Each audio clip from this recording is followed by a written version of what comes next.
Uyabona upresident we-country ne u-CIC commander-in-chief uJulius Malema. Uyabona uma ungamlalela ngengqondo leyo yokungabi no-matric uMalusi Matikiletsheni angeke ufunde.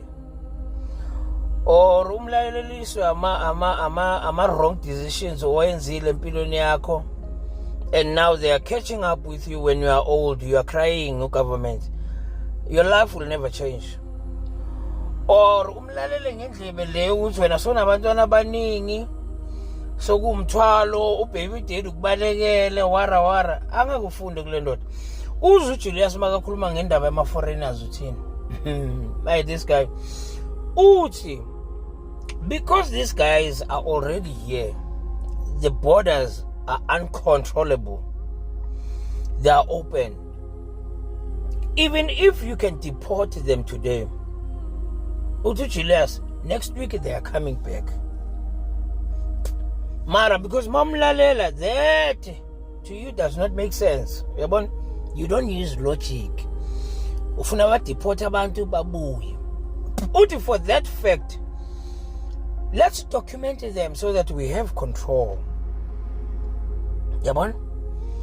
When uyaboil uthi no asingaba documentini abahambe sebenzisa petrol nokudla siba transport bahambe next week babuye sibahambise babuye. Uyabona? Ngoba ingqondo yakho ayisebenzi. Number 2 uthi ningabaxoshi kwi-healthcare system.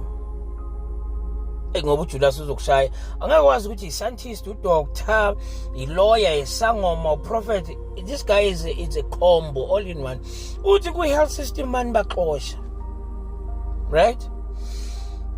When uzoya to the health system as a South African, the foreigners that you are taking out or chasing out to my healthcare system is still around your community. Uphethwe ukugula. Lokugula kumphethe mangaba nimncedi ngoba uphakathi we-country uzokutransfer ebantwaneni benu. Yabona? And abanye benu balala nabo ama-foreigners, they sleep with them. Balala nabo.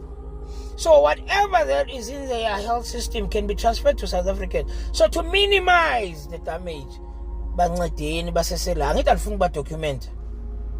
Abantu bayaboila. They don't think straight ngengqondo yabo because you are frustrated lamthuthu. Impilo yakho ayihlangani, you are frustrated uphansi phezulu. Mayabona ukuthi uyakhula awukatholi next ukhalela ugovernment. Uthi number 2, 3. Labantu ngabaxoshe ezikolweni, abantwana bayeleni bafunde. Why? Uma bakhipha bazo idlila, angithi alifuna ba document, bazo idlila ba round.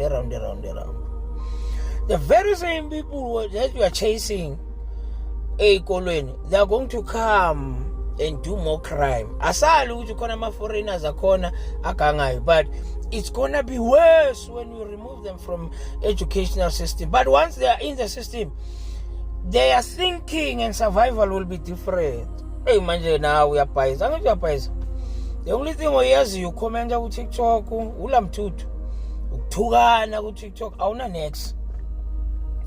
Yabona abantu abathukanayo ngeke uthole umuntu one PhD onesikhathi sokuza azothuka. Abantu abangana next. Fuck all. Abantu desperate abacabanga ngestomach. But mangamlalela uJuju wayo rewriter this is 2026 wayo rewriter wenza driver's license wapush impilo yakho wasebenzisa iNSFAS wabheka amanye ama opportunities uzobona ukuthi le out there izokuvula amehlo.